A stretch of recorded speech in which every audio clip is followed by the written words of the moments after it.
South India president అయినటువంటి సల్మాన్ రాజు నేను, అలాగే all India council of human rights నుండి తెలంగాణ ఆంధ్రప్రదేశ్ రాష్ట్రానికి కోఆర్డినేటర్గా ఉన్నటువంటి భాషక్కాను, all India council of human rights నుండి తిరుపతి జిల్లా అధ్యక్షుడు Gundala Chandrashekar garu, all India council of human rights నుండి చిలకూరు మండల్ ప్రెసిడెంట్ అయినటువంటి Narayana garu,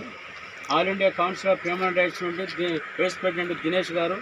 all India council of human rights నుండి సెక్రటరీగా ఉన్నటువంటి వెంకటేష్ గారు ఈరోజు తిరుపతి జిల్లా పెళ్లకూరు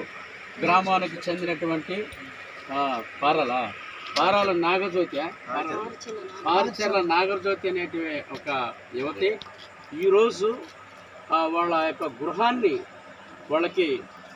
మనం రికార్డు పరంగా పరిశీలన చేసినట్లయితే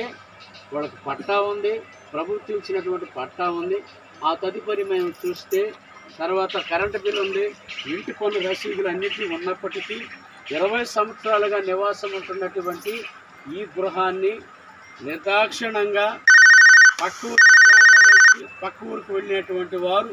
వచ్చి అమాంతంగా వారి మీద దాడి చేసి విశిక్షణ రహితంగా వారిని దాడి చేసి ఇబ్బంది పెట్టి ఆ గృహాన్ని వాళ్ళని గాయపరిచి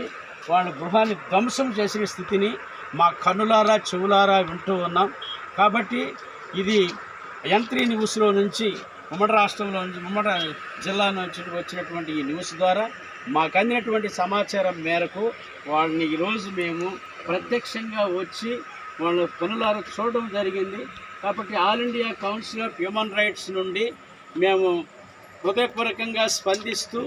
ఈ జరిగినటువంటి ఈ దురాఘాతాన్ని నిజంగా పీడనాన్ని నిరోధించేటువంటి హక్కు ఒక ప్రాథమిక హక్కుల్లో ఉండకపోతే కూడా నిజంగా రాజ్యాంగబద్ధంగా ప్రభుత్వ పరిపాలన అధికారులు కూడా జరిగిపోయినటువంటి సంఘటనలు చూసి సరైనటువంటి స్పందన అనేది కనపరచడం లేదనేది చాలా దౌర్భాగ్యంగా మాకు కనపరిచినప్పటికీ కూడా కాబట్టి బాధ్యులైనటువంటి నాగజ్యోతి రోజు మేము మాటిస్తూ ఉన్నాం. ఏ రీతిగా అయితే రాజ్యాంగ నిబద్ధంగా నియమిపడినటువంటి అధికారులు నిజంగా ఆర్టికల్ 16 ప్రకారం నియమిపడిన అధికారులే ఎంత నీరుగాస్తూ జాప్యం చేస్తున్నటువంటి స్థితి నుంచి ఖచ్చితంగా బాధ్యురాలికి న్యాయం జరిగేంత వరకు మా వంతు మేము పోరాటం చేస్తూ ఈ విషయంలో ఎక్కడ రాజీ పడకుండా ఆ బాధ్యురాలికి న్యాయం చేసేటువంటి బాధ్యత all India council of human rights నుండి ఈరోజు మేము స్వీకరించడం జరుగుతూ ఉన్నది. కాబట్టి ఇప్పటి వరకు ఇంత దురాఘాతం జరిగినటువంటి పరిస్థితుల్లో ఇప్పుడు వారు ఎంఆర్ఓని సందర్శించిన సందర్భం, ఆ తర్వాత నిజంగా పోలీస్ స్టేషన్ వాళ్ళు